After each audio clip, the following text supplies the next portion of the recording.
ಓಂ ಪತಿತ್ವೇನ ಶ್ರೇಯೋಪಾಸ್ಯಃ ಬ್ರಹ್ಮಣಾ ಮೇ ಪಿತೇತಿಹ ಪಿತಾಮಹತಯಾನ್ಯೇಷಾಂ ತ್ರಿದಶಾನಾಂ ಜನಾರ್ದನಃ ಪ್ರಪಿತಾಮಹೋ ಮೇ ಭಗವಾನಿತಿ ಸರ್ವಜನಸ್ಯತು ಮೂಲಭೂತ ಗುರುಃ ಸರ್ವಜನಾನಾಂ ಪುರುಷೋತ್ತಮಃ. ಶ್ರೀ ಗುರುಭ್ಯೋ ನಮಃ. ಮಹಾಭಾರತ ಪ್ರವಚನ ಸರಣಿಯಲ್ಲಿ 1247ನೇಯ ಮತ್ತು ಅನುಶಾಸನ ಪರ್ವದ 180ನೇಯ ಭಾಗ ಇದು. ವಾವಿಳ್ಳಿ ರಾಮಸ್ವಾಮಿ ಶಾಸ್ತ್ರಿಗಳ ಪಾಠದಲ್ಲಿ 123ನೇ ಅಧ್ಯಾಯದ 109 ಶ್ಲೋಕಗಳು ಸಮಾಪ್ತ ಆಗಿವೆ. ಟಿ ಆರ್ ಕೃಷ್ಣಾಚಾರ್ಯರ ಪಾಠದಲ್ಲಿ 219ನೇ ಅಧ್ಯಾಯ, ವೈಷ್ಣವ ಪಾಠದಲ್ಲಿ 203ನೇ ಅಧ್ಯಾಯ, ಅದರಲ್ಲಿ 14 ಶ್ಲೋಕಗಳು ಸಮಾಪ್ತ ಆಗಿವೆ. ಗೀತಾ ಪ್ರೆಸ್ಸಿನಲ್ಲಿ ಈ ಪಾಠ ಕಂಡು ಬರೋದಿಲ್ಲ. ಸ್ವಸ್ತ್ಯಸ್ತು ಸುತಾಂ ಅಶೇಷ ಸನ್ಮಂಗಲಾನಿ ಭವಂತು.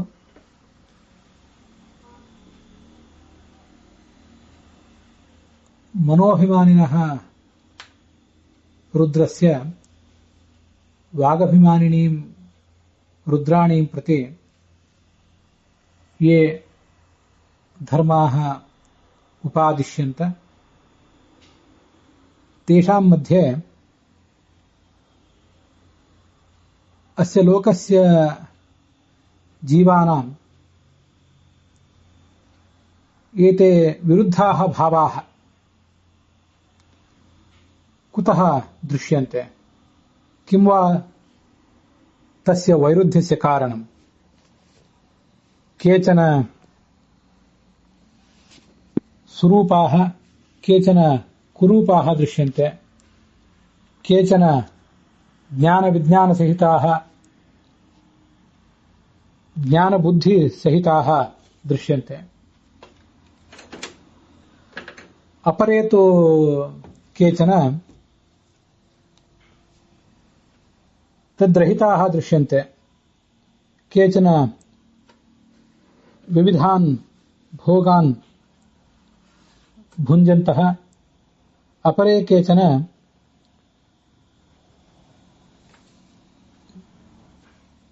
ಭೋಗರಹಿತಾಃ ಅಪಿ ದೃಶ್ಯಂತೆ. ಕಿಮತ್ರ ಕಾರಣಂ ಇತೀಮಂ ವಿಷಯಂ ಅಧಿಕೃತ್ಯ ಯಾ ವ್ಯಾಖ್ಯಾ ಶಿವೇನ ವರ್ಣ್ಯತೆ ವಿಧಾಸ್ಯತೆ ಸಾ ಅದ್ಯ ಶ್ರೂಯತೆ.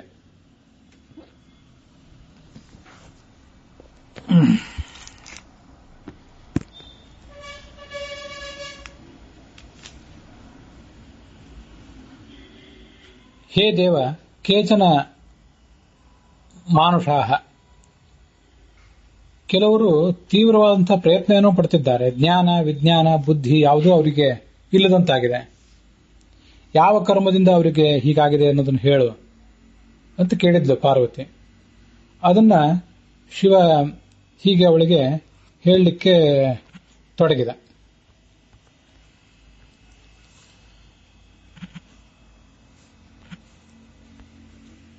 ಯೇ ಪುರಾ ಮನುಜಾಃ ದೇವಿ ಜ್ಞಾನ ವಿಜ್ಞಾನ ದರ್ಪಿತಾಃ.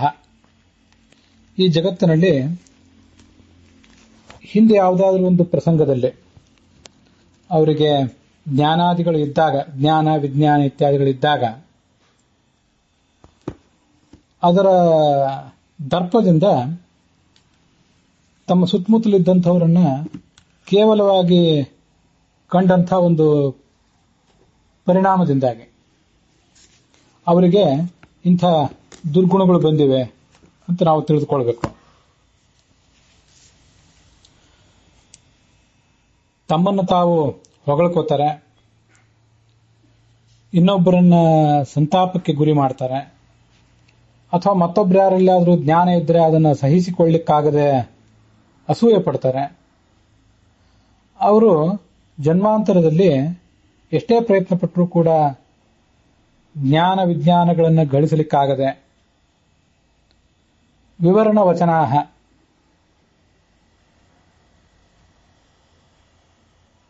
ಮಾನುಷ್ಯಂ ಸುಚಿರಾತ್ ಪ್ರಾಪ್ಯ ತತ್ರ ಬೋಧ ವಿವರ್ಜಿತಾಃ ಭವಂತಿ ಸತತಂ ದೇವಿ ಯತಂತೋ ಹೀನಮೇಧಸಃ ಅಂತ ಒಂದ್ ಕಡೆ ಪಾಠ ಇದೆ. ಭವಂತಿ ಸತತಂ ದೇವಿ ವಿವರಣ ವಚನಾಃ ಅಂತೇಳಿ ವೈಷ್ಣವ ಪಾಠ ಇದೆ. ವಿವರಣ ವಚನಾಃ ಅಂತಂದ್ರೆ ಸ್ಪಷ್ಟವಾಗಿ ಮಾತನಾಡಲಿಕ್ಕೆ ಬರದೇ ಇರುವವರು ಅಂತ ಅರ್ಥ. ಅದನ್ನ ಲಕ್ಷಾಲಂಕಾರದಲ್ಲಿ ವರ್ಣಿಸ್ತಾರೆ.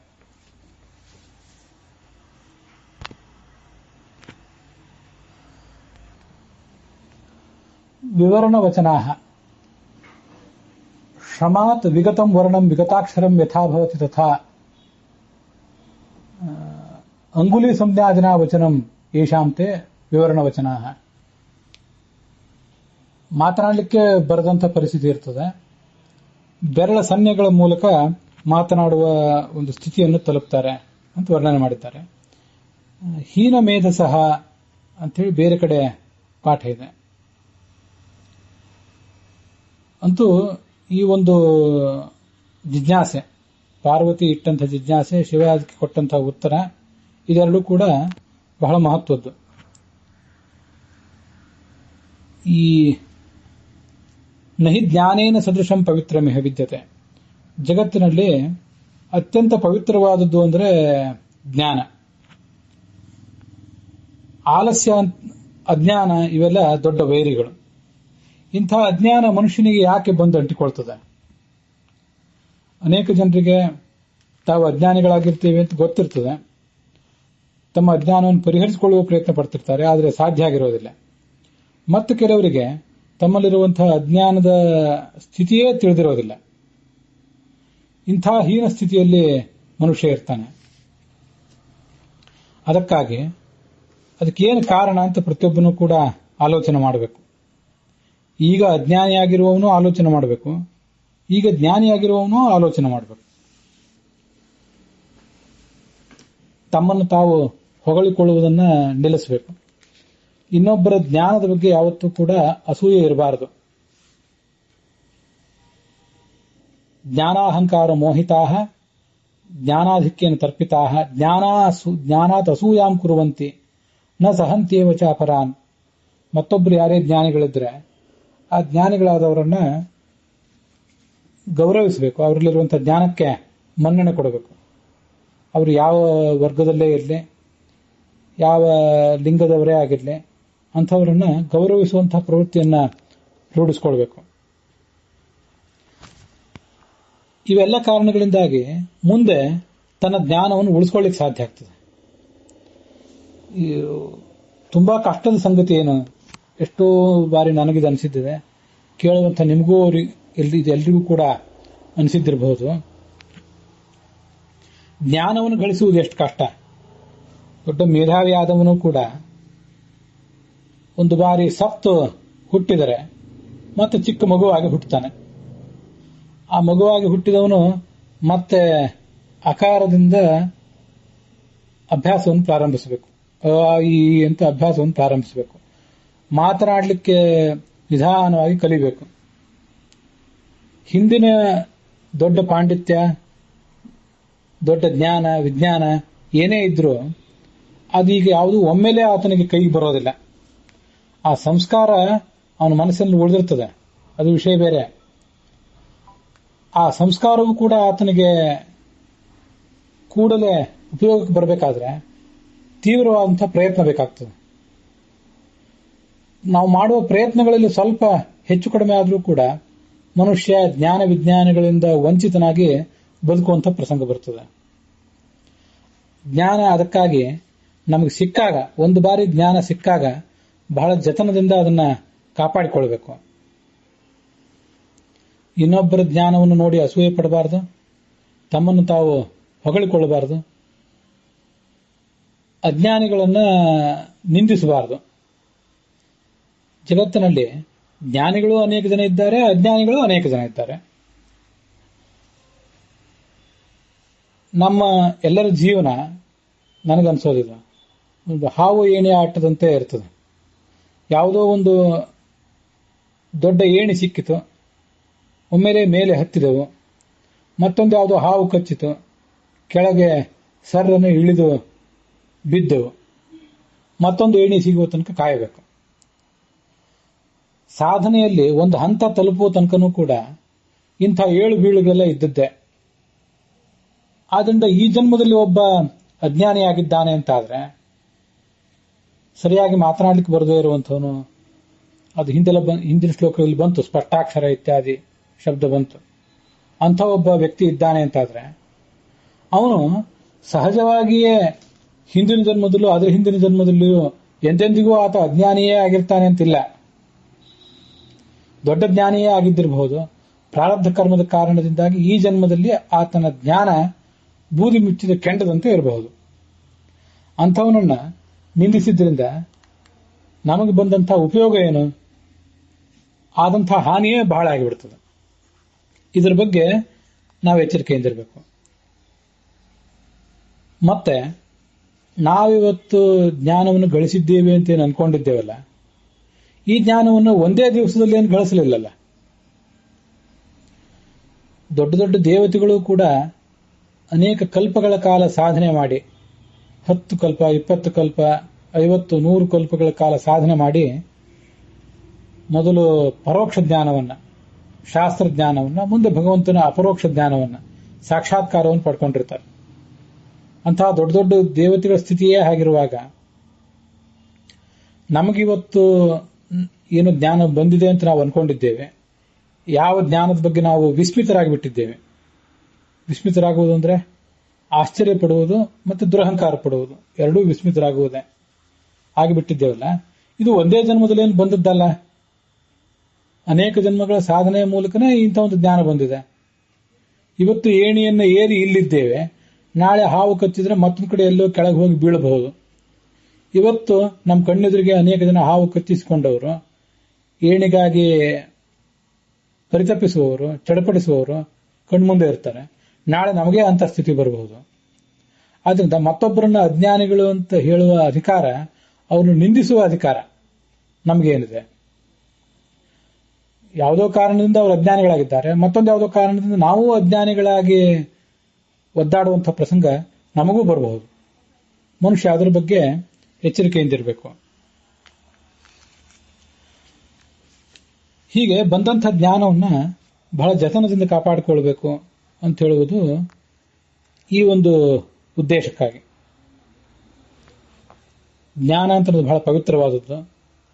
ಒಂದು ಬಾರಿ ಅವಕಾಶ ಸಿಕ್ಕಾಗ, ಮನುಷ್ಯನಿಗೆ ಅವಕಾಶ ಸಿಕ್ಕಾಗ ಅದನ್ನ ಅನೇಕ ಥರದ ಸಾಧನಗಳ ಮೂಲಕ ಆ ಜ್ಞಾನವನ್ನು ಊರ್ಜಿತ ಮಾಡ್ಕೋಬೇಕು. ಇದನ್ನೆಲ್ಲ ಹಿಂದೆ ಅನೇಕ ಬಾರಿ ನೋಡಿದ್ದೇವೆ, ಹೊಸ ವಿಷಯ ಇರ್ಲಿಕ್ಕಿಲ್ಲ. ಆದರೆ ಇದು ನನಗೆ ನಾನು ಹೇಳ್ಕೊಳ್ಳುವಂಥ ಒಂದು ಬೋಧನೆ ಅಷ್ಟೇ, ಸ್ವಗತ ಇದು, ಆತ್ಮಬೋಧನೆ ಅಷ್ಟೇ, ಇನ್ನೊಬ್ಬರಿಗೆ ಉಪದೇಶ ಮಾಡುವಂಥ ಮಾತಲ್ಲ ಇದು. ಯಾವತ್ ಬ್ರಹ್ಮ ಬ್ರಹ್ಮಣಸ್ತು ಪ್ರಾಯೋ ನ ಪ್ರತಿಭಾಸಿತಂ ವಿಷ್ಣೋ ಪ್ರೀತ್ಯರ್ಥಮೇವಾಸ್ಯ ಶ್ರೋತವ್ಯಂ ಪ್ರಾಯಶೋ ಹರೇಃ. ಬ್ರಹ್ಮಣಃ ಪ್ರಾಯಶಃ ನ ಪ್ರತಿಭಾಸಿತಂ. ಚತುರ್ಮುಖ ಬ್ರಹ್ಮನಿಗೆ ಗೊತ್ತಿಲ್ಲದೆ ಇರುವಂತಹ ವಿಷಯವೇ ಯಾವುದೂ ಇಲ್ಲ, ಎಲ್ಲವೂ ಗೊತ್ತಿದೆ ಅವನಿಗೆ, ಸರ್ವಜ್ಞಾನ. ಆದರೂ ಕೂಡ ಭಗವಂತನ ಪ್ರೀತಿಗೆ ಕಾರಣ ಆಗಲಿ, ಭಗವಂತನ ನನಗೆ ತುಷ್ಟನಾಗಲಿ ಅಂಥೇಳಿ ಮತ್ತೆ ಭಗವಂತನ ಸಾನ್ನಿಧ್ಯವನ್ನ ಹೊಂದಿ ಆತ ಅಧ್ಯಯನ ಮಾಡ್ತಾನಂತೆ. ಅನ್ಯೇಷಾಂ ಶ್ರವಣಾಜ್ಞಾನಂ ಕ್ರಮಶೋ ಮಾನುಷೋತ್ತರಂ. ಚತುರ್ಮುಖ ಬ್ರಹ್ಮನ ಸ್ಥಿತಿ ಹೀಗಾದ್ರೆ ಉಳಿದವ್ರದು ಚತುರ್ಮುಖ ಬ್ರಹ್ಮನಿಂದ ಕೆಳಗೆ ಬಂದಂತೆ ಶ್ರವಣದ ಮೇಲಿನ ಅವಲಂಬನೆ ಹೆಚ್ಚಾಗ್ತದೆ, ಡಿಪೆಂಡೆನ್ಸಿ ಹೆಚ್ಚಾಗ್ತದೆ. ಅನ್ಯೇಷಾಂ ಶ್ರವಣಾಜ್ಞಾನಂ, ಬಹಳ ಕಷ್ಟಪಟ್ಟು ಶ್ರವಣ ಮಾಡ್ತಾನೇ ಇರಬೇಕಾಗ್ತದೆ. ಕ್ರಮಶೋ ಮಾನುಷೋತ್ತರಂ, ಕ್ರಮವಾಗಿ. ಮಾನುಷೋತ್ತರಂ ಅಂದ್ರೆ ಮನುಷ್ಯರ ತನಕವೂ ಈ ಒಂದು ಶ್ರವಣದ ಮೇಲಿನ ಅವಲಂಬನೆ ಮುಂದುವರಿತದೆ. ಮನುಷ್ಯರಿಗೆ ಶ್ರವಣದ ಅವಲಂಬನೆ ಅತ್ಯಂತ ಹೆಚ್ಚು ಅಂತ ಅದರ ತಾತ್ಪರ್ಯ. ಅತ್ಯಲ್ಪ ಪ್ರತಿಭಾನತ್ವಾತ್ ಮನುಷ್ಯಾ ಶ್ರುತವೇದಿನಃ. ಆಚಾರ್ಯರು ತಮ್ಮ ಸರ್ವಮೂಲದಲ್ಲಿ ಹೇಳುವಂಥ ಮಾತಿದು. ಈ ಜಗತ್ತಿನಲ್ಲಿ ಅತ್ಯಂತ ಕಡಿಮೆ ಪ್ರತಿಭಾ ಇರುವಂತಹ, ಕಡಿಮೆ ಬುದ್ಧಿವಂತಿಕೆ, ಕಡಿಮೆ ವಿಮರ್ಶಾ ಶಕ್ತಿ, ಕಡಿಮೆ ವಿವೇಕ ಇರುವಂತಹ ಯಾವ್ದಾದ್ರು ಒಂದು ಜೀವ ಇದ್ರೆ ಅದು ಮನುಷ್ಯನೇ. ಅತ್ಯಲ್ಪ ಪ್ರತಿಭಾನತ್ವಾತ್ ಮನುಷ್ಯ ಶ್ರುತವೇದಿನ. ಇನ್ನೊಬ್ರು ಹೇಳಿದ್ದನ್ನೇ ಕೇಳಿ ಮತ್ತೆ ಮತ್ತೆ ಮನನ ಮಾಡಿಕೊಂಡು ಅದನ್ನು ಮುಂದುವರಿಸ್ತಾನೆ ಇರಬೇಕಾಗ್ತದೆ. ಅದಕ್ಕಾಗಿಯೇ ಈ ಮನುಷ್ಯ ಇವನು ಭಕ್ತಿಯೋಗಿಯೂ ಅಲ್ಲ, ಜ್ಞಾನಯೋಗಿಯೂ ಅಲ್ಲ, ಇವನು ಕರ್ಮಯೋಗಿ. ಇವನು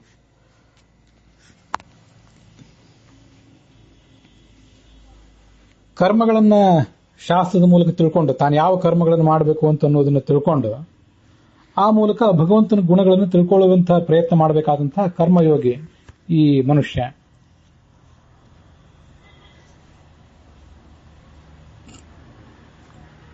ಮನುಷ್ಯ ತಾನು ಮನುಷ್ಯ ಅಂತ ಅನ್ನೋದನ್ನು ಹೀಗೆ ಎಚ್ಚರದಲ್ಲಿಟ್ಕೊಂಡು ನಿತ್ಯ ಶೃಣುಯಾದ್ಯಾವದ್ ಅಜ್ಞಾನಂ, ಎಲ್ಲಿವರೆಗೆ ಅಜ್ಞಾನ ಇದೆಯೋ ಅಲ್ಲಿವರೆಗೂ ಶ್ರವಣ ಮಾಡ್ತಾನೆ ಇರಬೇಕು. ನಾನ್ಯಾಕೆ ಶ್ರವಣ ಮಾಡಬೇಕು? ಶ್ರವಣ ಮಾಡುವುದನ್ನು ನಿಲ್ಲಿಸಿದ್ದೇವೆ ಅಂತಂದ್ರೆ ಅದರ ಅರ್ಥ ನಮಗೆಲ್ಲವೂ ತಿಳಿದಿದೆ ಅಂತ ನಾವು ತಿಳ್ಕೊಂಡಿದ್ದೇವೆ ಅಂತ ಅರ್ಥ, ಅಥವಾ ನಮ್ಗೆ ಅಜ್ಞಾನ ಇದೆ ಅಂತ ಅನ್ನೋದು ನಮಗೆ ಗೊತ್ತಿಲ್ಲ ಅಂತ ಅರ್ಥ. ಒಂದ ದುರಹಂಕಾರ ಇರಬೇಕು, ಒಂದ ಅಜ್ಞಾನ ಇರಬೇಕು. ಆವಾಗ ಮನುಷ್ಯ ಶ್ರವಣ ಮಾಡುವುದನ್ನು ನಿಲ್ಲಿಸ್ತಾನೆ. ಇಂಥ ಎಚ್ಚರಗೇಡಿತನದಿಂದ ಮನುಷ್ಯ ದೂರ ಇದ್ದು ನಿತ್ಯ ಶ್ರವಣದಲ್ಲಿ ಆಸಕ್ತನಾಗೇ ಇರಬೇಕು. ಮತ್ತಿಲ್ಲಿ ಯಾವದ ಅಯುಕ್ತತ, ಶ್ರವಣ ಮಾಡ್ತಾನೆ ಇರಬೇಕು. ಎಲ್ಲಿಯವರೆಗೆ ಅಜ್ಞಾನ ಇದೆಯೋ ಅಲ್ಲಿಯವರೆಗೆ ಶ್ರವಣ ಮಾಡಬೇಕು. ಮನನ ಎಲ್ಲಿಯವರೆಗೆ ಮಾಡಬೇಕು? ಶ್ರವಣ ಮನನ ಯಾವಾಗ ಮಾಡಬೇಕು ಅಂದ್ರೆ ಮತ್ತಿಲ್ಲಿ ಯಾವದ ಅಯುಕ್ತತ, ಕೇಳಿದ ವಿಷಯಗಳು ಅಯುಕ್ತವಾಗಿವೆ, ಇದರಲ್ಲೇನೋ ಅಸಂಗತಿ ಇದೆ ಅಂತ ನಮ್ಗೆ ಇನ್ನೂ ಗೊಂದಲ ಇರುವಷ್ಟು ಕಾಲವೂ ಆ ಮನನವನ್ನು ಮಾಡ್ತಾನೆ ಇರಬೇಕು. ಧ್ಯಾನಂಚ ಯಾವ ದೀಕ್ಷಾ ಸ್ಯಾತ್, ಭಗವಂತನ ಸಾಕ್ಷಾತ್ಕಾರ ಆಗುವ ತನಕನೂ ಮನುಷ್ಯ ತನ್ನ ಧ್ಯಾನವನ್ನು ಮುಂದುವರಿಸಲೇಬೇಕು ಅಂತ ಬ್ರಹ್ಮಸೂತ್ರ ಭಾಷ್ಯದಲ್ಲಿ ಆಚಾರ್ಯ ಹೇಳ್ತಾರೆ. ಅದನ್ನೇ ಆತ್ಮಾವ ಅರೇ ದೃಷ್ಟವ್ಯ ಶ್ರೋತವ್ಯ ಮಂತವ್ಯ ನಿಜಿಧ್ಯಾಸಿತವ್ಯ ಅಂತ ಬೃಹದಾರಣ್ಯಕ ಉಪನಿಷತ್ತು ಹೇಳಿದ್ದನ್ನ ಹೀಗೆಲ್ಲ ವಿವರಿಸಿದ್ದಾರೆ. ಅದಕ್ಕಾಗಿ ಶ್ರವಣಾದಿ ವಿನಾನೈವ ಕ್ಷಣಂ ತಿಷ್ಠೇದಪಿ ಕ್ವಚಿತ್, ಶ್ರವಣ ಮನನವಿಲ್ಲದೆ ಒಂದು ಕ್ಷಣವನ್ನು ಮನುಷ್ಯ ಹಾಳು ಮಾಡಬಾರದು. ಯಾವತ್ತೂ ಕೂಡ ಶ್ರವಣದಲ್ಲಿ ಆಸಕ್ತನಾಗಿರಬೇಕು. ಅದಿಲ್ಲದೆ ಹೋದ್ರೆ ಮನನದಲ್ಲಿ ಆದರೂ ಆಸಕ್ತನಾಗಿರಬೇಕು. ಶ್ರವಣ ಮಾಡುವುದು, ಓದುವುದು ಪ್ರತಿಯೊಂದು ಕ್ಷಣದಲ್ಲೂ ಸಾಧ್ಯ ಆಗಲಿಕ್ಕಿಲ್ಲ. ಓದಬೇಕಾದ್ರೆ ಕೈಯಲ್ಲಿ ಪುಸ್ತಕ ಬೇಕು, ಎದುರುಗಡೆ ಇಟ್ಕೊಂಡು ಕೂಡಬೇಕದನ್ನ. ನಾವು ಎಲ್ಲರೂ ಓಡಾಡ್ತಾ ಏನಾದರೂ ಕೆಲಸ ಮಾಡ್ತಾ ಓದಲಿಕ್ಕಾಗೋದಿಲ್ಲ.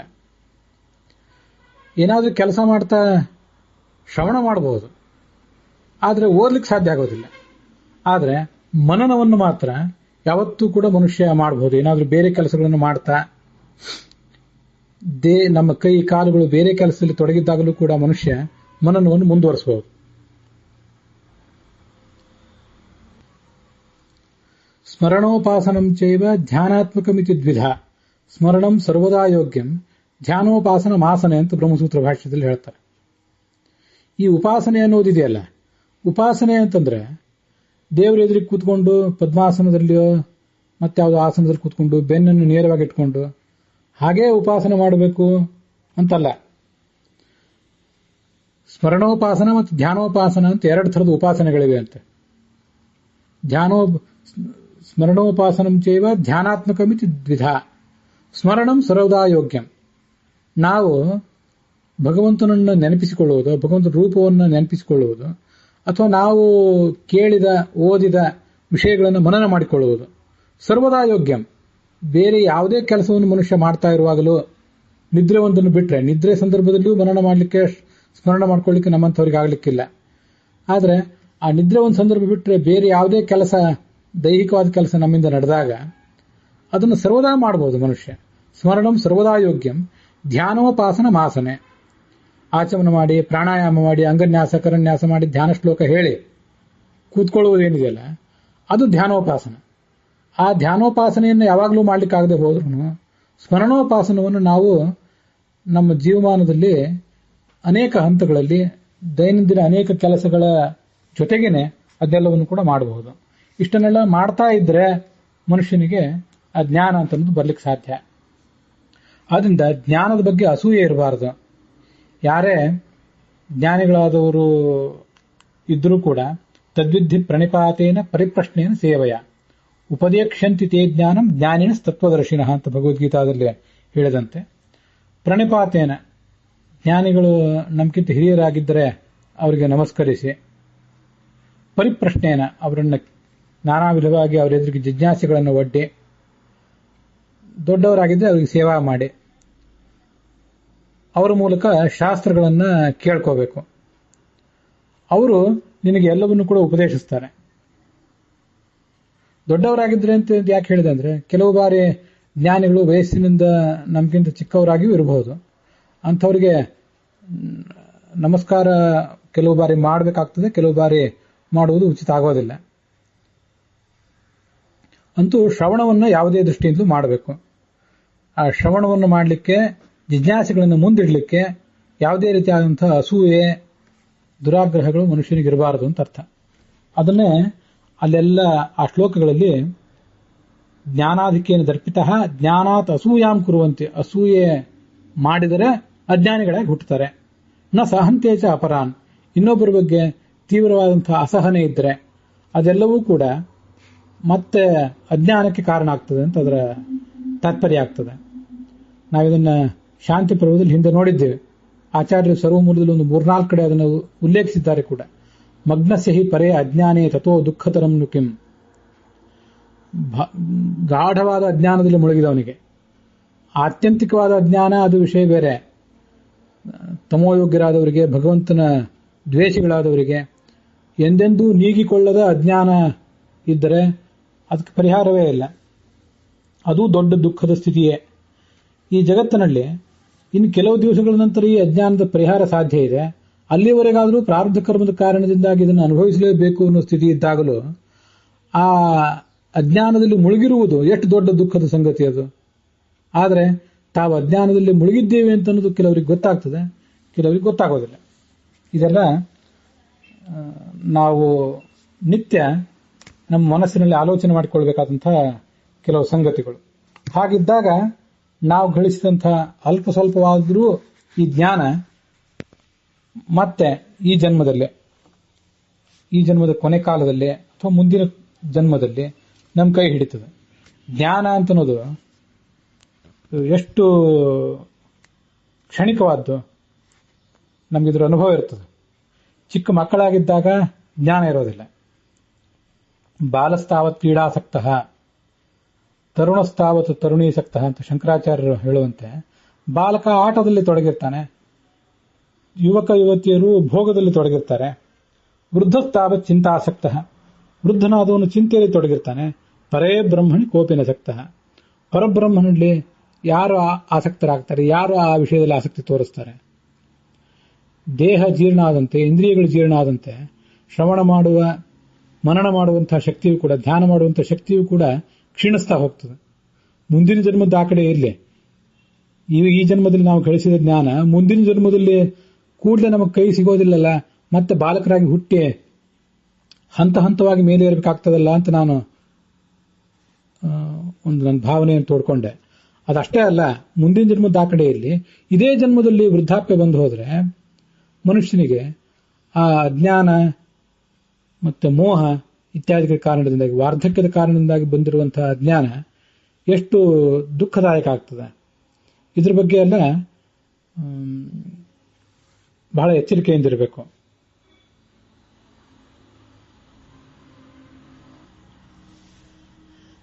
ಏನ ಖಟ್ವಾಂ ಸಮಾರೂಢ ನ ಪರಿತಪ್ಯತೆ. ನಾಳೆ ಮರಣಶಯ್ಯೆ ಅಥವಾ ರುಗ್ಣಶಯ್ಯೆ, ಬೆಡ್ ರಿಡನ್ ಆದಾಗ ಪರಿತಪ್ಪಿಸದೇ ಇರುವಂತಹ, ಪರಿತಾಪಕ್ಕೆ ಕಾರಣ ಆಗುವಂತಹ ಕರ್ಮಗಳನ್ನು ಈಗ ಮಾಡಬಾರದು. ಯಾವತ್ತೂ ಕೂಡ ಮನುಷ್ಯ ಅಲರ್ಟ್ ಆಗಿದ್ದು ಆ ಶ್ರವಣ ಮತ್ತೆ ಮನನ ಧ್ಯಾನಗಳಲ್ಲಿ ತನ್ನನ್ನು ತೊಡಗಿಸ್ಕೋಬೇಕು. ಹಾಗೆ ಮಾಡಿದ್ದಾದ್ರೆ ಅವೆಲ್ಲ ಆತನಿಗೆ ಸಂಸ್ಕಾರ ರೂಪದಿಂದ ಕೂಡಲೇ ಆತನ ಬಳಿಗೆ ಬಂದು ಆತನನ್ನ ಜ್ಞಾನ ಮಾರ್ಗದಲ್ಲಿ ಮುಂದುವರಿಸ್ತವೆ.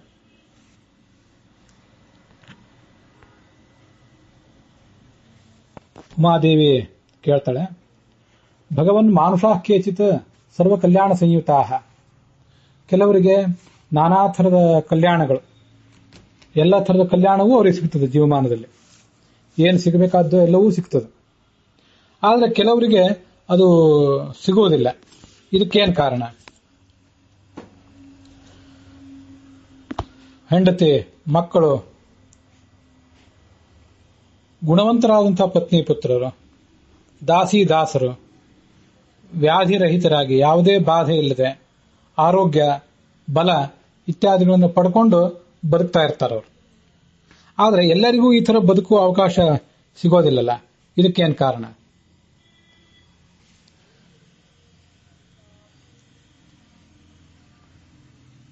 ಅದಕ್ಕೆ ತದಹಂತೆ ಪ್ರವಕ್ಷ್ಯಾಮಿ ಶೃಣು ಸರ್ವಂ ಸಮಾಹಿತ. ನಾನು ನಿನಗೆ ಇದರ ಕುರಿತಾಗಿ ವರ್ಣಿಸ್ತೇನೆ, ಅದನ್ನು ಕೂಡ ಕೇಳು ಅಂತ ಶಿವ ಪಾರ್ವತಿ ಹೇಳ್ತಾ ಇದ್ದಾನೆ.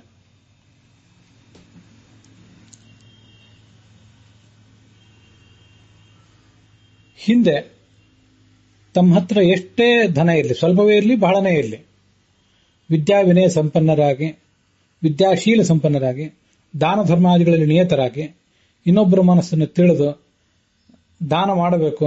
ವಿದ್ಯಾದಾನ ಇರಬಹುದು, ಧನದಾನ ಇರಬಹುದು, ಅನ್ನದಾನ ಇರಬಹುದು, ಯಾವುದೇ ಇರಬಹುದು. ದಾತಾರಹ ಪಾತ್ರಗಳನ್ನು ಅವಲಂಬಿಸಿ ದಾನ ಮಾಡ್ತಾರೆ. ಇನ್ನೊಬ್ಬರ ದುಃಖವನ್ನು ತಮ್ಮ ದುಃಖ ಅಂತ ತಿಳ್ಕೋತಾರೆ. ಸೌಮ್ಯವಾದಂತಹ ನಡತೆ ಇರ್ತದೆ. ಭಗವದ್ಗೀತಾದಲ್ಲಿ ಹೇಳಿದಂತೆ ಇನ್ನೊಬ್ಬರನ್ನ ಉದ್ವೇಗಕ್ಕೆ ಈಡು ಮಾಡುವುದಿಲ್ಲ, ತಾವು ಮತ್ತೊಬ್ಬರಿಂದ ಉದ್ವೇಗಕ್ಕೆ ಬಲಿಯಾಗುವುದಿಲ್ಲ. ಅವರು ಸತ್ತ ಬಳಿಕ ಸ್ವರ್ಗಾದಿಗಳಲ್ಲಿ ತಮ್ಮ ಕರ್ಮದ ಫಲವನ್ನು ಅನುಭವಿಸ್ತಾರೆ. ಮರಳಿ ಬಂದ ಮೇಲೆ ಕೂಡ ಮತ್ತೆ ಆಯುಷ್ಯ, ಭೋಗ, ಐಶ್ವರ್ಯ ಎಲ್ಲವನ್ನೂ ಕೂಡ ಅವರು ಈ ದಾನದ ಕಾರಣದಿಂದಾಗಿ ಪಡ್ಕೋತಾರೆ. ಅಥ ಕೇಚಿತ್ ಪ್ರದರ್ಶಂತೆ ಮಾನುಷೇಶ್ವೇವ ಮಾನುಷಾಃ ದುರ್ಗತಾಃ, ದುರ್ಗತಿ, ಯಾವುದೇ ಭೋಗ ಇಲ್ಲ, ಆಧ್ಯಾತ್ಮಿಕ, ಆದಿದೈವಿಕ, ಆದಿಭೌತಿಕ ಅನ್ನುವಂಥ ತಾಪಗಳಿಂದ ಪೀಡಿತರಾಗಿರ್ತಾರೆ. ಏನು ಕೆಲಸ ಮಾಡ್ಲಿಕ್ಕೆ ಹೋದ್ರೂ ಅವರಿಗೆ ವಿಘ್ನ. ಇದಕ್ಕೆ ಯಾವ ಕಾರಣ? ಅದಕ್ಕೆ ಮಹೇಶ್ವರ ಹೇಳ್ತಾನೆ, ಯೇ ಪುರಾ ಮನುಜಾಹ ದೇವಿ. ಯಾವ ಕೆಲವು ಮನುಷ್ಯರು ಆಸುರಂ ಭಾವಮಾಶ್ರಿತಾಹ, ಮನುಷ್ಯರಾಗಿ ಹುಟ್ಟಿದ್ರು ಕೂಡ ರಾಕ್ಷಸರಂತೆ ವರ್ತಿಸ್ತಾರೆ, ಅನ್ನದಾನಾದಿಗಳನ್ನು ಮಾಡೋದಿಲ್ಲ, ನಾಸ್ತಿಕರಾಗಿ ಧೂರ್ತರಾಗಿ ಬದುಕ್ತಾರೆ, ನರಕದಲ್ಲೂ ದುಃಖ ಅನುಭವಿಸ್ತಾರೆ, ಮುಂದಿನ ಜನ್ಮದಲ್ಲೂ ಕೂಡ ಅವರು ದುಃಖವನ್ನು ಅನುಭವಿಸುವಂತ ಪ್ರಸಂಗ ಬರ್ತದೆ. ಶುಭ ಕರ್ಮದಿಂದ ಸುಖ, ಅಶುಭ ಕರ್ಮದಿಂದ ಅಸುಖ, ಇದು ಯಾವತ್ತೂ ಕೂಡ ಮನುಷ್ಯನಿಗೆ ಆಗೇ ಆಗ್ತದೆ. ಕಿಂ ಭೂಯ ಶ್ರೋತುಮಿಚ್ಛಸಿ, ಮತ್ತೇನನ್ನು ಕೇಳಬೇಕು ಅಂತ ಅಪೇಕ್ಷೆ ಪಡ್ತಿ ಅಂತಾನೆ ಶಿವ. ಅದಕ್ಕೆ ಮಮ ಪ್ರೀತಿ ವಿವರ್ಧನ, ನನ್ನ ಪತಿ ನೀನು, ನನಗೆ ಸಂತೋಷವನ್ನು ಕೊಡುವಂಥವನು. ತುಂಬಾ ಒಂದು ಅದ್ಭುತವಾದಂತಹ ಶಬ್ದ ಅದು, ಮಮ ಪ್ರೀತಿ ವಿವರ್ಧನ ಅಂತ ಹೇಳಿ. ಯಾಕಂದ್ರೆ ಪಾರ್ವತಿ ದಾಂಪತ್ಯದ ದೇವತೆ, ಅವನು ಕೂಡ ಲಿಂಗಾಭಿಮಾನಿ. ಶಿವಪಾರ್ವತಿಯರು ಮಾತನಾಡ್ತಾ ಇರುವ ಈ ಸಂದರ್ಭದಲ್ಲಿ ನೀನು ನನಗೆ ಸಂತೋಷವನ್ನು ಕೊಟ್ಟವನು, ದಾಂಪತ್ಯ ಸುಖವನ್ನು ಕೊಟ್ಟವನು ಹೌದು, ನನ್ನ ಪತಿಯಾದ್ರಿಂದ ನನಗೆ ಜ್ಞಾನೋಪದೇಶವನ್ನು ಮಾಡಿದವನು ಕೂಡ ಹೌದು. ಪ್ರೀತಿ ವಿವರ್ಧನ, ಪ್ರೀತಿಯನ್ನು ನಿತ್ಯ ಬೆಳೆಸ್ತಾ ಇರುವವನು ಅಂತ ಹೀಗೆ ಅದರ ಅರ್ಥ. ಕೆಲವರು ಹುಟ್ಟು ಕುರುಡರಾಗಿರ್ತಾರೆ, ಕೆಲವರು ಹುಟ್ಟಿದ ಬಳಿಕ ಕುರುಡರಾಗ್ತಾರೆ. ಜಾತ್ಯಂಧಾಶ್ಚೈವ ದೃಶ್ಯಂತೆ ಜಾತಾವ ನಷ್ಟ ಚಕ್ಷುಷಃ, ಅನೇಕ ಥರ ಇರ್ತಾರಲ್ಲ. ಇದಕ್ಕೆಲ್ಲ ಏನು ಕಾರಣ? ಯಾವ ಕರ್ಮ ವಿಪಾಕದಿಂದ ಹೀಗಾಗ್ತದೆ? ಅದಕ್ಕೆ ಅವನು ಹೇಳ್ತಾನೆ, ದುಷ್ಟ ದೃಷ್ಟಿಯಿಂದ, ಕಾಮದ ಕಣ್ಣಿನಿಂದ ಪರಸ್ತ್ರೀಯರನ್ನು ನೋಡುವವರು, ಲೋಭ ಮೋಹಯುಕ್ತರಾಗಿ ಇನ್ನೊಬ್ಬರಿಗೆ ತೊಂದರೆ ಕೊಡುವಂಥವ್ರು, ಅಂಧೀಕುರುವಂತಿಯನ್ ಮರ್ತ್ಯಾನ್, ಇನ್ನೊಬ್ಬರ ಕಣ್ಗಳನ್ನು ಕಿತ್ಕೊಳ್ಳುವವರು.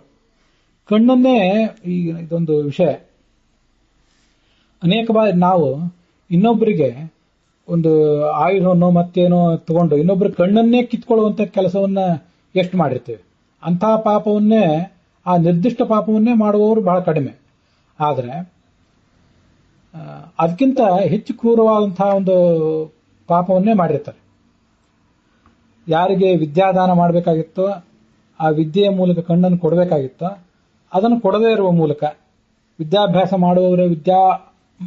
ಮಾಡುವ ಅವಕಾಶವನ್ನು ಕಿತ್ಕೊಳ್ಳುವುದು, ಇದೆಲ್ಲವೂ ಕೂಡ ಅಂಧೀಕುರುವಂತಿ ಎಂಬ ಶಬ್ದದಿಂದ ನಮಗೆ ತಿಳಿದು ಬರಬೇಕಾದಂತಹ ಕೆಲವು ಎಚ್ಚರಿಕೆಗಳು. ಲಕ್ಷಣಜ್ಞಾಸ್ಯ ರೂಪೇಶು ಅಯಥಾವತ್ ಪ್ರದರ್ಶಕಾ. ತಮಗೆ ಸರಿಯಾದ ಸಂಗತಿಗಳು ಗೊತ್ತಿವೆ, ಆದರೂ ಕೂಡ ಅದನ್ನು ತಪ್ಪಾಗಿ ಹೇಳ್ತಾರೆ. ಅದು ಲೌಕಿಕ ವಿಚಾರದ್ದಾಗಿರಬಹುದು, ಶಾಸ್ತ್ರೀಯ ವಿಚಾರದ್ದಾದರೂ ಆಗಿರಬಹುದು. ಅದೊಂದು ವಿಶಿಷ್ಟವಾದಂಥದ್ದು. ಯಾಕಂದ್ರೆ ಸರಿಯಾಗಿ ತಾವು ತಿಳಿದದ್ದನ್ನು ಸರಿಯಾಗಿ ಹೇಳಬೇಕಂತ ನಮ್ಮ ಕರ್ತವ್ಯ. ಅದನ್ನು ಬಿಟ್ಟು ತಪ್ಪಾಗಿ ಹೇಳುವುದರಿಂದ ಕುರುಡರಾಗಿ ಹುಟ್ಟುತ್ತಾರೆ ಅಂತ ಅದರ ತಾತ್ಪರ್ಯ. ಅದರ ಮೂಲಕವಾಗಿ ಯಮದೇವರಿಂದ ಶಿಕ್ಷೆಯನ್ನು ಅನುಭವಿಸ್ತಾರೆ. ಮತ್ತೆ ಈ ಜಗತ್ತಿನಲ್ಲಿ ಹುಟ್ಟಿ ಬಂದಾಗ ಅದರ ಪರಿಣಾಮದಿಂದಾಗಿ ದುರ್ಗತಿಯನ್ನು ಕೂಡ ಅನುಭವಿಸ್ತಾರೆ ಅಂತ ಅದರ ಅರ್ಥ. ಉಮಾದೇವಿ ಕೇಳ್ತಾಳೆ, ಮುಖರೋಗಯುತ ಕೇಚಿತ್ ಸತತಂ ದೃಶ್ಯಂತೆ ಸತತಂ ನರಾಹ. ಕೆಲವರಿಗೆ ಮುಖರೋಗ, ಮುಖದಲ್ಲಿ ದುರ್ವಾಸನೆ, ಹಲ್ಲು, ಕಂಠ, ಕಪಾಲಗಳ ರೋಗದಿಂದ ಕೆಲವರು ಪೀಡಿತರಾಗಿರ್ತಾರೆ. ಕೆಲವರಿಗೆ ಹುಟ್ಟಿದ ಆರಭ್ಯ ಈ ರೋಗಗಳಿರ್ತವೆ, ಕೆಲವರಿಗೆ ಆಮೇಲೆ ಬರ್ತವೆ. ಇದಕ್ಕೆಲ್ಲ ಏನು ಕಾರಣ? ಅದಕ್ಕೆ ಅವನು ಹೇಳ್ತಾನೆ, ಕುವಕ್ತಾರಹ, ಕೆಟ್ಟ ಮಾತುಗಳನ್ನು ಆಡುವಂಥವರು, ಮತ್ತು ಗುರುಗಳನ್ನ ಮತ್ತು ಪರರನ್ನ ಕುರಿತು ಅಸತ್ಯ, ಕ್ರೂರ, ತೀಕ್ಷ್ಣ ಆದಂತಹ ಮಾತುಗಳನ್ನ ಆಡುವಂಥವರು, ತಮ್ಮ ಕೋಪದಿಂದ ಜಿಹ್ವಾಬಾಧಾಂ ತಥಾ ಅನ್ಯೇಷಾಂ ಕುರುವತೆ ಕೋಪ ಕಾರಣ, ತಮ್ಮ ಕೋಪದ ಕಾರಣದಿಂದಾಗಿ ಇನ್ನೊಬ್ಬರ ನಾಲಿಗೆಗೆ ಬಾಧೆಯನ್ನು ಉಂಟು ಮಾಡುವವರು ಅಂತ ಇಲ್ಲಿದೆ. ಅದೇನು ನಾಲಿಗೆಗೆ ಬಾಧೆಯನ್ನು ಉಂಟು ಮಾಡುವುದು ಅಂತಂದ್ರೆ,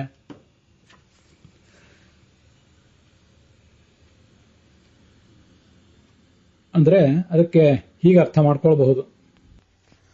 ನಾಲಿಗೆಗೆ ಬಾಧೆಯನ್ನು ಮಾಡುವುದು ಅಂದ್ರೆ ನಾಲಿಗೆಯನ್ನೇ ಕಿತ್ತು ಹಾಕುವುದು, ನಾಲಿಗೆಯನ್ನು ಕತ್ತರಿಸುವುದು ಅಂತ ಹೀಗೇನು ಅರ್ಥ ಇರ್ಲಿಕ್ಕಿಲ್ಲ.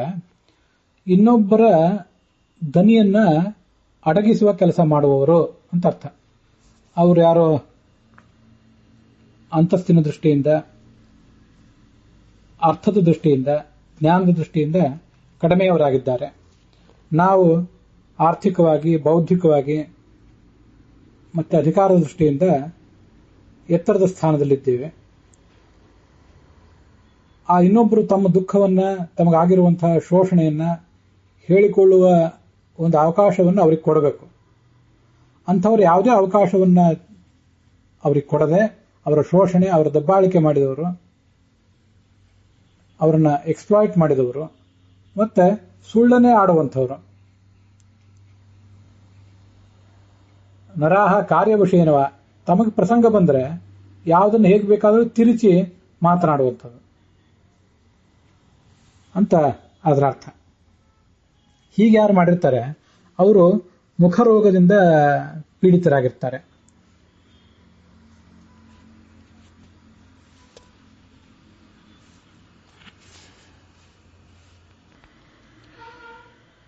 ಕುಶ್ರೋತಾರಹ ಅಂತ ಇಲ್ಲೊಂದು ಶಬ್ದ ಇದೆ, ಅದನ್ನು ಗಮನಿಸಿ. ಕುಶ್ರೋತ ಅಂತಂದ್ರೆ ಸರಿಯಾಗಿ ಇನ್ನೊಬ್ಬರ ಮಾತುಗಳನ್ನ ಕೇಳುವುದಿಲ್ಲ ಅಂತ ಅದರ ತಾತ್ಪರ್ಯ. ಕುಶ್ರೋತ ಅಂತಂದ್ರೆ ಸರಿಯಾಗಿ ಗುರು ಹಿರಿಯರ ಮಾತುಗಳನ್ನು ಕೇಳುವುದಿಲ್ಲ. ನಾವಿದನ್ನ ಕೆಲವು ಕಡೆ ಇಂಗ್ಲಿಷ್ನಲ್ಲಿ ಈ ಪೂರ್ ರೀಡರ್ ಅಥವಾ ಪೂರ್ ಲಿಸನರ್ ಅಂತ ಹೀಗೆ ಹೇಳಬಹುದೇನೋ. ಸರಿಯಾಗಿ ಏನು ಕೆಲಸ ಮಾಡಬೇಕಾಗಿತ್ತು ಅದನ್ನು ಮಾಡಲಿಲ್ಲ. ರೀಡರ್ ಅಂದ್ರೆ ಸರಿಯಾಗಿ ಓದುವವನು, ತನ್ನ ಕೆಲಸಗಳನ್ನು, ಅಧ್ಯಯನ ಇತ್ಯಾದಿಗಳನ್ನು ಮಾಡುವಂಥವನು. ಪೂರ್ ಅಂದ್ರೆ ಅದನ್ನು ಸರಿಯಾಗಿ ಮಾಡದೇ ಇರುವಂಥವನು ಅಂತ ಹೀಗೆ ಅರ್ಥ ಆಗ್ತದೆ. ಕುಶ್ರೋತ ಅಂದ್ರೂ ಹಾಗೇನೆ, ಇನ್ನೊಬ್ಬರ ಮಾತುಗಳನ್ನು ಸರಿಯಾಗಿ ಕೇಳದವನು, ಇನ್ನೊಬ್ಬರ ಕಿವಿಯನ್ನ ಕಿತ್ತು ಹಾಕಿದವನು ಅಂತ ಹೀಗೆ ಕೂಡ ಅದರ ಮುಂದುವರೆದ ಭಾಗ ಇದೆ. ಅಂಥವನಿಗೆ ಕರ್ಣರೋಗ ಬಂದು ಒದಗ್ತದಂತೆ. ಕರ್ಣರೋಗದಿಂದ ಆತ ಬಳಲಾಡುವಂಥ ಪ್ರಸಂಗ ಬರ್ತದೆ. ಕರ್ಣರೋಗ ಇತ್ಯಾದಿ ಎಲ್ಲವೂ ಕೂಡ ಒಟ್ಟಾರೆ ಯಾವುದೇ ಕರ್ಮವೂ ಕೂಡ ಅದೆಲ್ಲ ಕರ್ಮದಿಂದಲೇ ಬರುವಂಥದ್ದು. ಪೀಡ್ಯಂತೆ ಸತತಂ ದೇವ ಮಾನುಷೇಶ್ವೇವ ಕೇಚನ, ಈ ಜಗತ್ತಿನಲ್ಲಿ ಕೆಲವರಿಗೆ ಹೊಟ್ಟೆ ನೋವು ಮೊದಲಾದ ರೋಗಗಳು ಬಂದಿರ್ತವೆ. ಅದೆಲ್ಲರಿಗೂ ಬರ್ತದಂತಿಲ್ಲ. ಪಕ್ಕೆಲುಬಿನ ನೋವು, ಅಜೀರ್ಣ ರೋಗ ಇತ್ಯಾದಿಗಳಿಂದ ಬರ್ತಿರ್ತವೆ. ಇದಕ್ಕೆಲ್ಲ ಏನು ಕಾರಣ? ಅದಕ್ಕೆ ಶಿವ ಹೇಳ್ತಾನೆ, ಕಾಮಕ್ರೋಧಾದಿಗಳ ಕಾರಣದಿಂದಾಗಿ ಇನ್ನೊಬ್ಬರಿಗೆ ಆಹಾರವನ್ನು ಕೊಡದೆ ತಾವೊಬ್ಬರೇ ಆಹಾರ ಸ್ವೀಕಾರ ಮಾಡುವಂಥವ್ರು, ಅಭಕ್ಷ್ಯವಾದ ಆಹಾರವನ್ನು ಸ್ವೀಕಾರ ಮಾಡುವಂಥವ್ರು, ಶೌಚಾಚಾರ ವರ್ಜಿತರಾಗಿ ಆಹಾರವನ್ನು ಸ್ವೀಕಾರ ಮಾಡುವಂಥದ್ದು, ಮತ್ತೆ ದೇವತೆಗಳಿಗೆ, ಪಿತೃಗಳಿಗೆ ಮೊದಲಾದವರಿಗೆ ಬಲಿ ಕೊಡದೆ ತಾವೇ ಆಹಾರವನ್ನು ಸ್ವೀಕಾರ ಮಾಡುವಂಥದ್ದು, ಇಂಥದನ್ನೆಲ್ಲ ಮಾಡಿದರೆ ಅವರಿಗೆ ಈ ಹೊಟ್ಟೆ ನೋವು ಮೊದಲಾದ ರೋಗಗಳು ಬರ್ತವೆ ಅಂತ ಅದರ ತಾತ್ಪರ್ಯ. ಇದನ್ನೆಲ್ಲ ನೋಡುವಾಗ ನನಗೆ ಒಂದು ಆ ಸಂಗತಿ ನೆನಪಿಗೆ ಬರ್ತದೆ. ಹಿಂದೆ ಅದನ್ನು ಅನೇಕ ಬಾರಿ ಹೇಳಿದ್ದೆ, ಅದೇನು ಹೊಸದಲ್ಲ. ಅಮೆರಿಕದಲ್ಲಿ ಎಡ್ಗಾರ್ ಕೇಸಿ ಅಂತ ಒಬ್ಬ ತತ್ವಜ್ಞಾನಿ ಇದ್ದ. ಅವನು ಈ ಅನೇಕ ಜನರಿಗೆ ಒಂದು ಸಮಯಾವಕಾಶ ಕೊಡ್ತಿದ್ದ.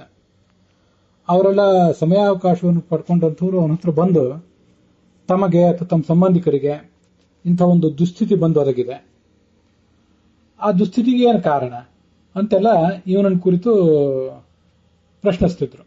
ಇವನು ಅದಕ್ಕೆ ಏನು ಕಾರಣ, ಪೂರ್ವ ಜನ್ಮದಲ್ಲಿ ಅಥವಾ ಇದೇ ಜನ್ಮದಲ್ಲಿ ಅವರೇನು ಕಾರಣ ಮಾಡಿದ್ದಾರೆ ಅನ್ನುವುದನ್ನೆಲ್ಲ ಅವರಿಗೆ ವರ್ಣನೆ ಮಾಡಿ ಹೇಳ್ತಿದ್ದ.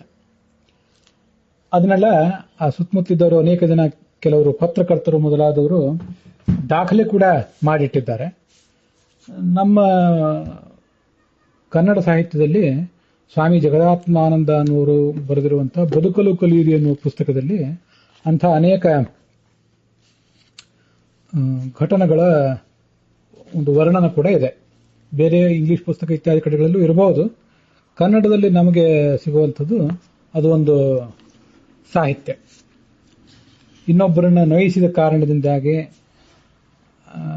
ತನ್ನ ರೂಪದ ಮತದಿಂದಾಗಿ ಮತ್ತೊಬ್ಬರನ್ನು ನೋಯಿಸಿದವರು ಕುರೂಪಿಗಳಾಗುವುದು, ಬೆನ್ನು ನೋವು ಯಾರಿಗೆ ಬಂದಿತ್ತು,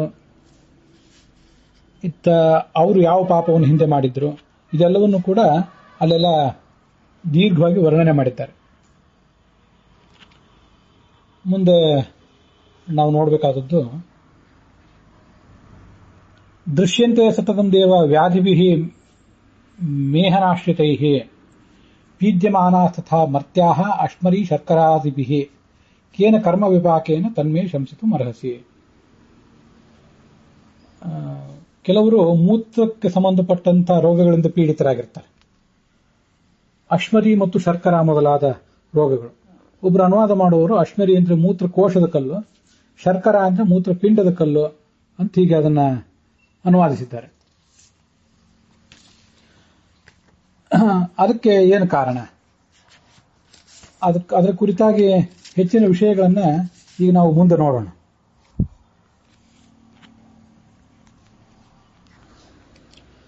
ಅಶ್ಮರಿ ಮತ್ತು ಶರ್ಕರ ಅಂದ್ರೆ ಏನು ಅಂತ ಮುಂದೆ ನೋಡೋಣ. ಈ ಸದ್ಯ ಶಿಶುವಾದಕ್ಕೆ ಕೊಡುವ ಉತ್ತರವನ್ನ ನಾವು ಗಮನಿಸೋಣ. ಹಿಂದೆ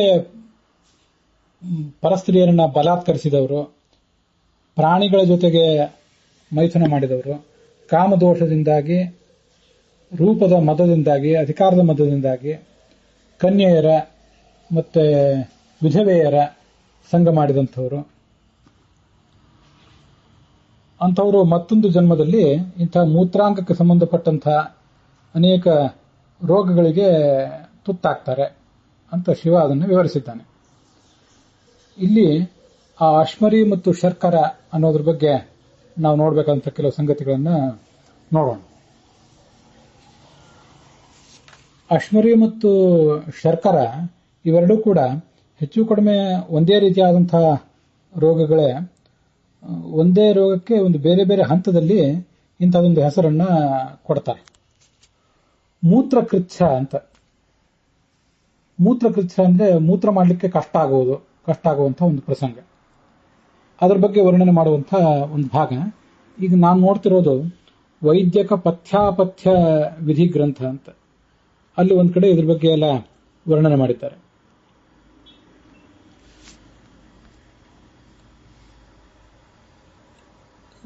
ಮೂತ್ರಕೃಚ್ಛ ಅಂದ್ರೆ ಮೂತ್ರ ಮಾಡಲಿಕ್ಕೆ ಕಷ್ಟ ಆಗೋದು ಅಂತ ಅನ್ನೋದನ್ನು ನೋಡಿದ್ವಿ. ಅದಕ್ಕೆ ಅನೇಕ ಥರದ ಕಾರಣಗಳಿರಬಹುದು.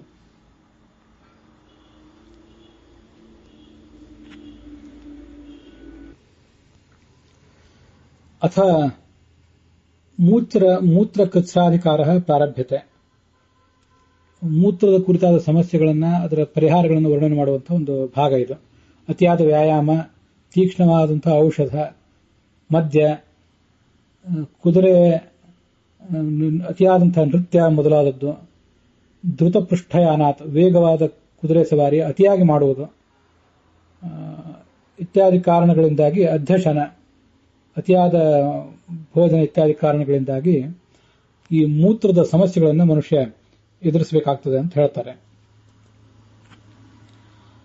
ಇದು 8 ರೀತಿಯಾಗಿ ಬರಬಹುದು ಅಂತ ಹೇಳಿದ್ದಾರೆ. ಅಷ್ಟವು: ವಾತ, ಪಿತ್ತ, ಕಫ, ಸನ್ನಿಪಾತ, ಶಲ್ಯ, ಪುರೀಷ, ಶುಕ್ರ ಮತ್ತು ಅಶ್ವರಿ. ಈ 8 ಕಾರಣಗಳಿಂದಾಗಿ ಈ ಮೂತ್ರಕೃಚ್ಛ, ಮೂತ್ರ ಮಾಡಲಿಕ್ಕೆ ಸಮಸ್ಯೆ ಆಗುವಂತಹ ರೋಗಗಳು ಬರಬಹುದು ಅಂತ ಅಲ್ಲಿ ವರ್ಣನೆ ಮಾಡಿದ್ದಾರೆ. ನಾವು ಅದನ್ನು ಉಳಿದುದನ್ನು ಬಿಡೋಣ. ವಾತ, ಪಿತ್ತ, ಕಫ ಇತ್ಯಾದಿ ಕಾರಣಗಳಿಂದಾಗಿ ಬರುವಂಥದ್ದು ಅಂತ. ಅಶ್ಮರಿಯಿಂದ ಬರುವಂಥದ್ದು, ಯಾಕಂದ್ರೆ ಅಶ್ಮರಿ ಅನ್ನೋ ಶಬ್ದ ಇಲ್ಲಿ ಮಹಾಭಾರತದಲ್ಲಿ ಬಂದಿದೆ ನಮಗೆ. ಅಶ್ಮರಿಯಿಂದ ಬಂದಿದ್ದನ್ನ ನಾವೀಗ ಒಂದು ಬಾರಿ ಗಮನಕ್ಕೆ ತಂದುಕೊಳ್ಳೋಣ. ಆ ವೈದ್ಯಕ ಪಥ್ಯಾಪಥ್ಯ ಅಂತೇನು ನಾನೀಗ ಒಂದು ಗ್ರಂಥವನ್ನು ಹೇಳಿದ್ನಲ್ಲ, ಅಲ್ಲಿ ಈ ತರ ಅದನ್ನು ವರ್ಣಿಸ್ತಾರೆ.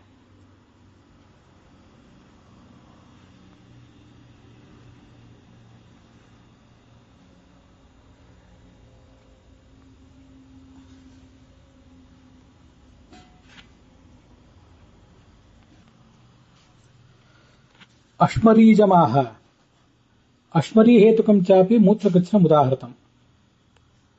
ಅಶ್ಮರಿ ಕಾರಣದಿಂದಾಗಿ ಕೂಡ ಮೂತ್ರಕೃಚ್ಛ ಬರಬಹುದು. ಸುಶ್ರುತೈ ಶರ್ಕರಾಜಮಪಿ ಮೂತ್ರಕೃಚ್ಛ ಉದಾಹೃತಂ. ಶರ್ಕರಾದಿಂದಾಗಿಯೂ ಮತ್ತೆ ಅಶ್ಮರಿಯಿಂದಾಗಿಯೂ ಮೂತ್ರ ಮಾಡುವ ಸಮಸ್ಯೆಗಳು ಅನ್ನುವಂಥ ರೋಗ ಬರಬಹುದು ಅಂತ ಆ ಗ್ರಂಥದಲ್ಲಿ ಹೇಳಿದ್ದಾರೆ. ಹಿಂದೆ ಅದನ್ನು ಹೇಳುವಾಗ 8 ವಿಧಾನಗಳನ್ನು ಹೇಳಿದ್ದಾರೆ. ವಾತ, ಪಿತ್ತ, ಕಫ, ಸನ್ನಿಪಾತ, ಪುರೀಷ, ಶುಕ್ರ ಇತ್ಯಾದಿ ಕಾರಣಗಳಿಂದಾಗಿ ಬರುವಂಥದ್ದು ಅಂತ ಹೇಳಿ. ಇಲ್ಲಿ ಅಶ್ಮರೀಜ, ಅಶ್ಮರಿಯಿಂದ ಉಂಟಾದದ್ದು ಅಂತ ಹೇಳಿ ಆ 8ನೇದ್ದಿದೆ. ಅದನ್ನು ಹೇಳುವಾಗಲೇ ಶರ್ಕರಾದಿಂದ ಉಂಟಾದ್ದು ಅಂತಲೂ ಹೇಳಿದ್ದಾರೆ. ಹಾಗಾಗಿ ಆ 8 ಇದ್ದದ್ದು 9 ಅನ್ನೋ ಸಂಖ್ಯೆಯನ್ನು ಪಡ್ಕೋತದೆ. ಆದರೆ 9 ಅಲ್ಲ, ವಾಸ್ತವಿಕವಾಗಿ 8 ಕಾರಣಗಳು. ಆ 8 ಕಾರಣಗಳು ಅನ್ನೋದಕ್ಕಾಗಿ ಶರ್ಕರಾದಿಂದ ಉಂಟಾಗುವಂಥ ಮೂತ್ರಕೃಚ್ಛ ಹಾಗೆ ಅಶ್ಮರಿಯಿಂದ ಉಂಟಾಗುವಂಥ ಮೂತ್ರಕೃಚ್ಛ ಅವೆರಡನ್ನು ಹೀಗೆ ವರ್ಣಿಸ್ತಾರಲ್ಲಿ. ಅಶ್ಮರಿ ಶರ್ಕರಾಚೈವ ತುಲ್ಯ ಸಂಭವ ಲಕ್ಷಣೆ. ಈ ಅಶ್ಮರಿ ಮತ್ತು ಶರ್ಕರ ಇವೆರಡೂ ಕೂಡ ಮೂಲತಃ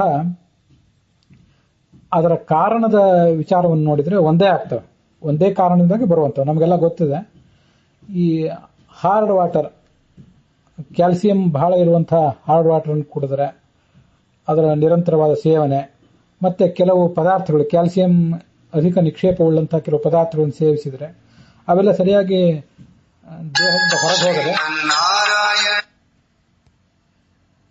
ದೇಹದಿಂದ ಅವು ಹೊರಗೆ ಹೋಗದೆ ಹಾಗೆ ಉಳಿದು ಬಿಡ್ತವೆ. ಅವು ನಮ್ಮ ಈ ಮೂತ್ರಕೋಶಗಳಲ್ಲಿ ಉಳಿದು ಬಿಡ್ತವೆ. ಉಳಿದು ಅಲ್ಲಿ ಕಲ್ಲಿನ ರೂಪದಲ್ಲಿ, ಹರಳಿನ ರೂಪದಲ್ಲಿ ಸೇರಿಕೊಂಡು ವ್ಯಕ್ತಿಗೆ ಅವು ಕಷ್ಟ ಕೊಡ್ತವೆ.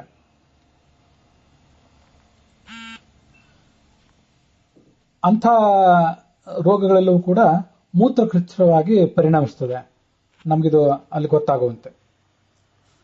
ಹಾಗಾಗಿ ಅಶ್ಮರಿ ಮತ್ತು ಶರ್ಕರ ಇವೆರಡಕ್ಕೂ ಕೂಡ ಮೂಲತಃ ವ್ಯತ್ಯಾಸವೇನಿಲ್ಲ.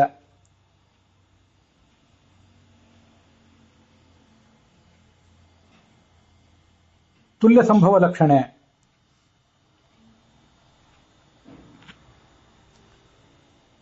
ವಿಶೇಷಣಂ ಶರ್ಕರಾಯ ಶೃಣು ಕೀರ್ತಯತೋ ಮಮ.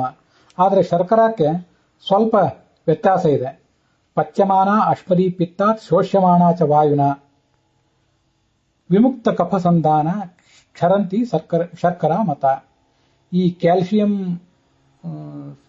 ನಿಕ್ಷೇಪಗಳು ಅದೇನು ಶರೀರದಲ್ಲಿ ಸಂಗ್ರಹಿತ ಆಗಿರ್ತದಲ್ಲ, ಅದು ಪಿತ್ತದ ಕಾರಣದಿಂದಾಗಿ ಪಾಕಕ್ಕೆ ಒಳಗಾಗಿ, ವಾಯುವಿನ ಕಾರಣದಿಂದಾಗಿ ಶೋಷಣೆಗೆ ಒಳಗಾಗಿ, ಮತ್ತೆ ಕಫದ ಸಂಪರ್ಕವನ್ನು ಕಡಿದುಕೊಂಡು ಮೂತ್ರದ್ವಾರದ ಮೂಲಕ ಕ್ರಮವಾಗಿ ಸಣ್ಣ ಸಣ್ಣ ತುಣುಕಾಗಿ ಹರಿದು ಹೋಗ್ತದೆ. ಶರ್ಕರ ಅಂದ್ರೆ ಸಣ್ಣ ಸಣ್ಣ ಧೂಳು ಅಂತ ಕೂಡ ಅರ್ಥ ಇದೆ. ಆ ರೀತಿಯಾಗಿ ಅದು ಹರಿದು ಹೋಗ್ತದೆ. ಪಶ್ಚಾದ್ವಾತೇನ ಶೋಷಿತ ಕಫೇನ ಆಶ್ಲಿಷ್ಟ ಶರ್ಮರಿ. ಹಾಗಾದ್ರೆ ಶರ್ಕರಾದ ಬಗ್ಗೆ ಈ ತರ ಹೇಳಿದ್ರು, ಸಣ್ಣ ಸಣ್ಣ ಕಣ ಆಗಿ ಅದು ಮೂತ್ರದ ಮೂಲಕ ಹರಿದು ಹೋಗ್ತದೆ. ಕ್ಷರಂತಿ ಅಂದ್ರೆ ಹೊರಗೆ ಹೋಗೋದು ಅಂತ ಅರ್ಥ. ಹಾಗಾದ್ರೆ ಅಶ್ಮರಿ ಅಂತಂದ್ರೆ ಪಿತ್ತದಿಂದ ಪಾಕಕ್ಕೆ ಒಳಗಾಗುವುದು. ಇದು ಅಶ್ಮರಿ ಮತ್ತು ಶರ್ಕರ ಎರಡಕ್ಕೂ ಸಮಾನವಾಗಿದೆ. ಮತ್ತೆ ವಾಯುವಿನಿಂದ ಶೋಷಣೆಗೊಳಗಾಗುವುದು ಕೂಡ ಎರಡಕ್ಕೂ ಸಮಾನವಾಗಿದ್ದಂತೆ ಕಾಣಿಸ್ತದೆ. ವಾತೇನ ಶೋಷಿತ ಕಫೇನ ಆಶ್ಲಿಷ್ಟ. ಆದರೆ ಅಶ್ಮರಿ ಅನ್ನುವ ಒಂದು ಕಂಡೀಷನ್ಗೆ ಕಫದ ಸಂಪರ್ಕ ಇರ್ತದೆ, ಇನ್ನೂ ಉಳಿದಿರ್ತದೆ. ಸ್ವಲ್ಪ ಆ ಕಣಗಳು ದೊಡ್ಡ ದೊಡ್ಡ ಕಣಗಳಾಗಿ ಉಳಿದಿರ್ತವೆ. ಆದ್ದರಿಂದ ಮೂತ್ರದಲ್ಲಿ ಅವು ಪಾಸ್ ಆಗುವುದಿಲ್ಲ ಅಂತ ಈ ಆಯುರ್ವೇದ ತಜ್ಞರು ಹೇಳ್ತಾರೆ. ಆದರೆ ಕಫದ ಒಂದು ಸಂಪರ್ಕವನ್ನು ಕಡ್ಕೊಂಡ್ರೆ ವಿಮುಕ್ತ ಕಫ ಸಂಧಾನ, ಅದು ಶರ್ಕರ ಸಣ್ಣ ಸಣ್ಣ ತುಣುಕಾಗಿ ಮೂತ್ರದಲ್ಲಿ ಹೊರಟು ಹೋಗ್ತದೆ. ಏತಾವತ ಕಿಂಚಿದೇವ ಭೇದ. ಶರ್ಕರಾರೂಪ ಮೂತ್ರ ಮಾರ್ಗಾತ್ ಕ್ಷರಂತಿ. ದೊಡ್ಡ ದೊಡ್ಡ ಕಣವಾಗಿದ್ರೆ ನಾವು ಅದನ್ನು ಗಮನಿಸಬೇಕು. ಅಶ್ಮ ಅಂದ್ರೆ ಕಲ್ಲು. ದೊಡ್ಡ ದೊಡ್ಡ ಕಲ್ಲಿನ ರೂಪದಲ್ಲಿದ್ದರೆ, ಮೂತ್ರ ಮಾರ್ಗದಲ್ಲಿ ಪಾಸ್ ಆಗದೇ ಇರುವಷ್ಟು ದೊಡ್ಡದಾಗಿದ್ರೆ ಅದು ಅಶ್ಮರಿ. ಅದಕ್ಕೆ ಇನ್ನೂ ಕೂಡ ಕಫದ ಸಂಪರ್ಕ ಇರ್ತದೆ. ಕಫದ ಸಂಪರ್ಕವನ್ನು ಕಳೆದುಕೊಂಡು ಅತ್ಯಂತ ಸಣ್ಣ ರೂಪದಿಂದ ಅದು ಪರಿಣಮಿಸಿ, ಶರ್ಕರ ಅಂದ್ರೆ ಧೂಳು ಅಥವಾ ಸಕ್ಕರೆಯಷ್ಟು ಸಣ್ಣ ಸಣ್ಣ ಸಣ್ಣ ಸಣ್ಣ ಕಣಗಳಾಗಿ ಪರಿಣಮಿಸಿ ಕಫದ ಸಂಪರ್ಕವನ್ನು ಕಳೆದುಕೊಂಡು ಮೂತ್ರ ಮಾರ್ಗದಿಂದ ಅದು ಹೊರಗೆ ಹೋದ್ರೆ ಅದಕ್ಕೇನೆ ಶರ್ಕರ ಅಂತ ಹೀಗೆ ಹೇಳ್ತಾರೆ. ಏತಾವತ ಕಿಂಚಿದೇವ ಭೇದ. ಹೃದಯದ ತೊಂದರೆ, ನಡುಕ, ನೋವು, ಅಗ್ನಿ ದುರ್ಬಲ ಆಗುತ್ತದೆ, ಸರಿಯಾಗಿ ಜೀರ್ಣ ಆಗುವುದಿಲ್ಲ, ಮೂರ್ಛೆ, ಇವೆಲ್ಲ ಮೂತ್ರಕೃಚ್ಛ್ರದ ಕಾರಣಗಳು. ಅದಕ್ಕೆ ಚಿಕಿತ್ಸೆಗಳನ್ನು ಕೂಡ ವೈದ್ಯಕ ಪಥ್ಯಾಪಥ್ಯ ವಿಚಾರ ಅನ್ನೋ ಗ್ರಂಥದಲ್ಲಿ ಹೇಳಿದ್ದಾರೆ. ನೆಲ್ಲಿ ರಸವನ್ನ ಮತ್ತೆ ಕಬ್ಬಿನ ರಸವನ್ನೆಲ್ಲ ಕುಡಿಬೇಕು ಅಂತ ಹೀಗೆ ನಾನಾ ಥರದ ವರ್ಣನೆಗಳನ್ನು ಮಾಡ್ತಾರೆ. ಅಂತೂ ಅಶ್ಮರಿ ಅಂದ್ರೆ ಆ ಕ್ಯಾಲ್ಸಿಯಂನ ಕಾರಣದಿಂದಾಗಿ ಆಗುವಂತಹ ಕೆಲವು ದೊಡ್ಡ ದೊಡ್ಡ ಕಣಗಳು, ದೊಡ್ಡ ದೊಡ್ಡ ಕಲ್ಲುಗಳು. ಅದಕ್ಕೆ ಇನ್ನೂ ಕೂಡ ಕಫದ ಒಂದಿಷ್ಟು ಸಂಪರ್ಕ ಉಳಿದಿರ್ತದೆ. ಅವು ಮೂತ್ರದಿಂದ ಪಾಸ್ ಆಗಲಿಕ್ಕೆ ಸಾಧ್ಯ ಆಗೋದಿಲ್ಲ. ಆದರೆ ಕಫದ ಸಂಪರ್ಕವನ್ನು ಕಳೆದುಕೊಂಡು ಮೂತ್ರ ಮಾರ್ಗದ ಮೂಲಕ ಪಾಸಾಗುವಷ್ಟು ಸಣ್ಣ ಕಣಗಳಾಗಿ ಯಾವುದು ಪರಿಣಮಿಸಿರ್ತದೆ ಅದಕ್ಕೆ ಶರ್ಕರ ಅಂತ ಕರೀತಾರೆ. ಇದು ಅಶ್ಮರಿ ಮತ್ತು ಶರ್ಕರ ಅನ್ನೋದಕ್ಕೆ ನನಗೆ ಕೆಲವು ಕೋಶಗಳಲ್ಲಿ ಸಿಕ್ಕಿತ್ತು. ಮೂಲ ಆಯುರ್ವೇದ ಗ್ರಂಥಗಳನ್ನೆಲ್ಲ ನಾನು ಈ ವಿಷಯದಲ್ಲಿ ಏನು ರೆಫರ್ ಮಾಡಿಲ್ಲ. ಮೂಲದಲ್ಲಿ ಕಂಡು ಬಂದಂಥ ಕೆಲವು ಸಂಗತಿಗಳು ನನಗೆ. ಆದರೆ ಇಲ್ಲಿ ನಾವೇನು ಈಗ ಮಹಾಭಾರತವನ್ನು ನೋಡ್ತಾ ಇದ್ದೀವಿ, ಅದರ ಅನುವಾದದಲ್ಲಿ ಅಶ್ಮರಿ ಅಂದ್ರೆ ಮೂತ್ರಕೋಶದ ಕಲ್ಲು, ಶರ್ಕರ ಅಂದ್ರೆ ಮೂತ್ರಪಿಂಡದ ಕಲ್ಲು ಅಂತ ಹೀಗೆ ಅರ್ಥ ಮಾಡಿದ್ದಾರೆ. ಮೂತ್ರಪಿಂಡ ಅಂತಂದ್ರೆ ನಮ್ಗೆ ಗೊತ್ತಿರುವಂತೆ ಕಿಡ್ನಿ, ಮೂತ್ರಕೋಶ ಅಂತಂದ್ರೆ ಬ್ಲ್ಯಾಡರ್. ಅದು ಮೊದಲು ಅಶ್ಮರಿ ರೂಪದಲ್ಲಿ ಇರ್ತದೆ, ದೊಡ್ಡ ದೊಡ್ಡ ಕಲ್ಲಿನ ರೂಪದಲ್ಲಿ ಇರ್ತದೆ. ಮುಂದೆ ಕರಗಿ ಶರ್ಕರ ರೂಪದಲ್ಲಿ ಅದು ಪರಿಣಮಿಸ್ತದೆ ಅಂತ ಹೀಗೆ ವರ್ಣಿಸ್ತಾರೆ.